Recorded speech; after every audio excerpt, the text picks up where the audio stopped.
कि हिंदुस्तान का जो लोकतंत्र है, उस लोकतंत्र जो है उसकी ये सदन, चुने हुए सदन, ये सदन दोनों हिंदुस्तान के लोगों की, पूरे लोगों की कानून और तमाम तरह की हिफाजत का जुब्बा यहां है। लेकिन हम सब लोगों की बात का हिंदुस्तान के लोगों के पास पहुंचने का रास्ता एक ही है, जो मीडिया है। मीडिया है। हालत आज ऐसी है, एक नया मीडिया आया, विजुअल मीडिया आया, सोशल मीडिया आया। मैंने एक दो बात सच्ची कही, मैं आपसे कह नहीं सकता अध्यक्ष जी सोशल मीडिया किस तरह बढ़ा है, उसमें कई तरह की अफवाहें चल रही हैं, लेकिन किस तरह से गाली गलौज चल रही है उसका कोई अंदाज कह नहीं सकता। फिर मजीठिया कमीशन कब से मीडिया के लिए बना हुआ है। आज ये सारा मीडिया लोकतंत्र में चुनाव सुधार की बात कर रहे हो, ये चुनाव सुधार हो कैसे? इसकी सबसे बड़ी बात इस चुनाव सुधार की कि आपकी लोकशाही और लोकतंत्र में ये जो हाँ कहा जा रहा है उसको बाहर पहुंचाने वाले कौन है? वो तो मीडिया ही है ना। वो तो चौथा खंबा जिसको कहते हैं वही है ना। उसकी क्या हालत है? मजीठिया कमीशन बना हुआ है पत्रकारों के लिए।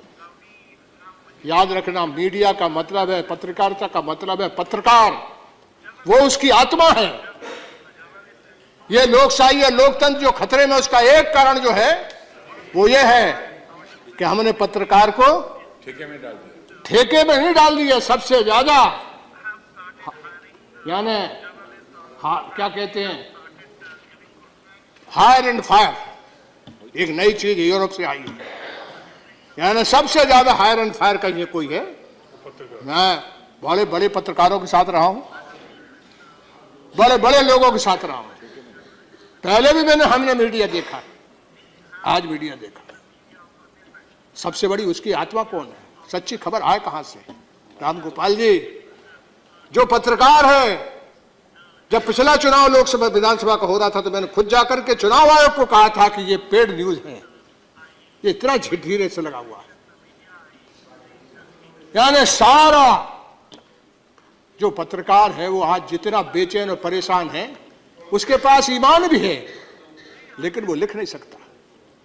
मालिक के सामने उसे कह दिया जाता है कि इस लाइन पे लिखो, इस तरह से लिखो। वो बेटा बेटी जैसे परिवार है उसका, कहां जाए वो? सच्चाई के लिए कुछ लिखना चाहता है तो सारा हमने लोकतंत्र में बाजार आया खूब आया। लेकिन ये जो मीडिया है हमने पूरी तरह किनके हाथ सौंप दिया? कहां बोल दिया, किनके लोगों के हाथ चला गया? एक पूंजीपति है इस देश का, वो 60% मीडिया, 40-50% मीडिया खरीद लिया है। क्या होगा इस देश का? कल हिंदुस्तान टाइम्स भी खरीद लिया। वो हिंदुस्तान टाइम्स भी बिकने वाला है। बिक गया कल। बिक गया? गया। क्या कैसे चलेगा ये चुनाव सुधार, ये बहस, ये सारी चीज कहां आएगी? कोई यहां बोलने को तैयार नहीं है। माथुर जी बोलिए क्या है? हैं? ओके प्लीज, अब बोलिए।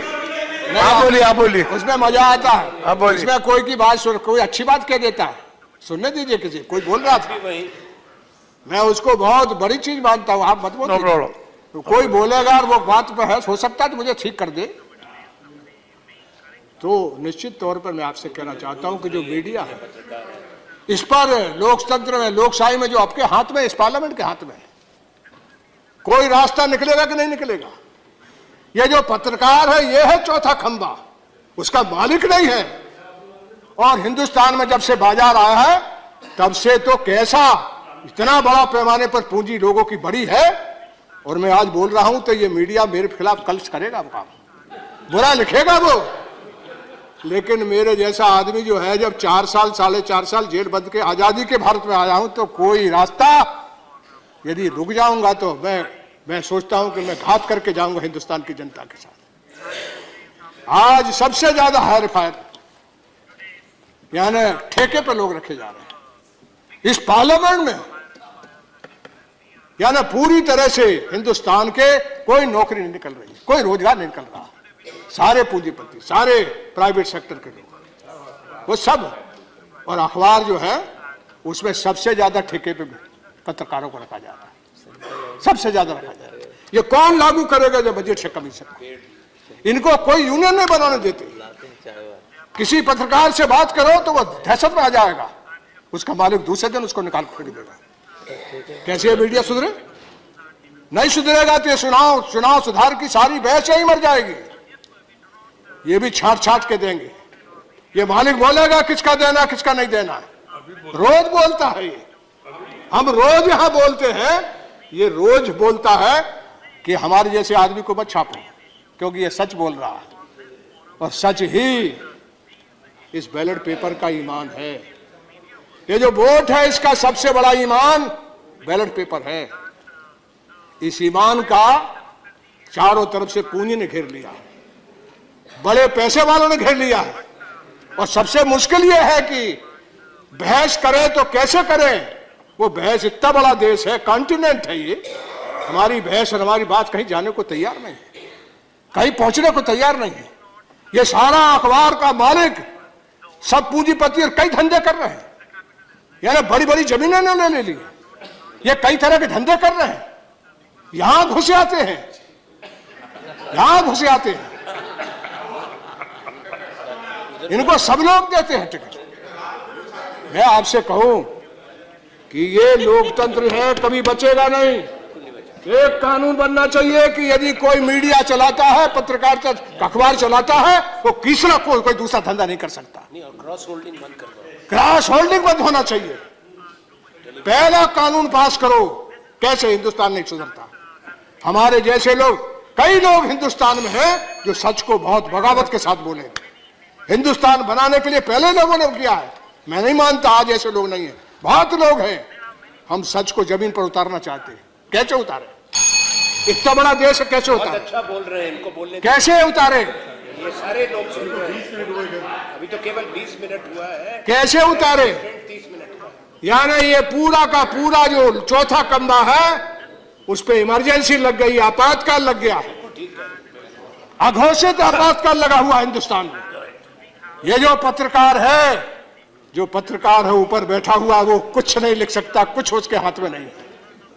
जितना नीचे जाता है, सूबे में और जाता है, तो वहां की सरकार की मुट्ठी में मीडिया हो जाता है। जो कुछ पत्रकार लिखता है उसको गाली देता है लोग, गाली नहीं, उसको निकाल के बाहर करता है, उसको निकाल के बाहर करता है। कैसे ये देश बन जाएगा? ये कैसे सुधार कर लोगे आप? आपसे नहीं, सबसे कहना चाहता हूं, सुधार कैसे हो जाएगा? क्यों नहीं बहस होती इस मीडिया पे? क्यों नहीं कानून बनता? कोई भी व्यापार नहीं कर सकता, कोई किसी तरह की क्रॉस होल्डिंग नहीं कर सकता। तब पत्रकार, तब हिंदुस्तान बनेगा। हिंदुस्तान जिस दिन आजाद हुआ था इसी तरह था। गणेश शंकर विद्यार्थी था, गणेश शंकर विद्यार्थी था जो हिंदुस्तान की एकता के लिए जान दे दिया। 4 टाइम्स। मैं आपसे कहूं कि इस पार्लियामेंट में मैं सरकार से, रविशंकर जी आपसे निवेदन करना चाहता हूं, रावल जी आपसे करना चाहता हूं, आज आप यहाँ हैं, हम हैं यहाँ, कल चले जाएंगे, लेकिन आने वाला हिंदुस्तान का जो गरीब आदमी है, मजदूर है, किसान है, उसके बाजू में लोकतंत्र नहीं, दूर हट गया है। उसके बाजू में लोकतंत्र नहीं है। कितने ही तरह से स्टैंड अप करिए, कितने ही तरह के योजना बनाइए, आपकी कितनी तरह की कौड़ी ताकत लगेगी। इनने भी लगाई, मैं नहीं मानता कि लोगों ने नहीं किया, बहुत कुछ हिंदुस्तान में करने का कोशिश की, लेकिन गरीब के पास नहीं जाता। वो गरीब के पास नहीं जाता है। यानी पेड न्यूज तो जो है, मैं पिछली बार गया था जब इनका यहाँ चुनाव हो रहा था, तो मैं 3 अखबार के लिए गया था। उन अखबारों में मेरा छपने बंद में पूरा महीने भर कंपेन कर रहा था, उनमें एक लाइन मेरे बारे में नहीं आई। मेरे बात भाई आज भी नहीं छापेंगे, आज भी वो नहीं छापेंगे, क्योंकि वो मालिक बैठा हुआ है। वो सारे पत्रकार मेरी बात को हृदय से जब्त करेंगे, लेकिन उसका मालिक उसको तबाही करें, अभी उसको तबाही करें।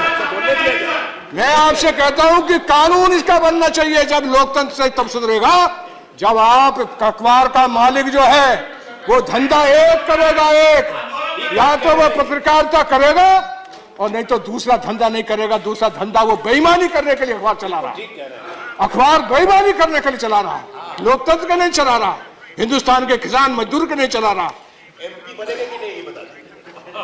अखबार के मालिक एमपी बनेंगे कि नहीं बता दीजिए जरा। वो सब चीज की बहस हो जाए, वो सब चीज की बहस हो जाए। जिस दिन मालिक पत्रकार का अखबार का मालिक जो है उद्योगपति नहीं होगा तो जरूर पत्रकार को लाइए। शरद जी बहुत टाइम लिया आपने, देखिए मैं निवेदन अंत में ये करना चाहता हूँ कि मैं 10 सवाल नहीं उठाया, अभी उठाएंगे। मैं 10 सवाल नहीं उठाया। मैंने बहुत से सवाल उठाना चाहता था, लेकिन आप कह रहे हो कि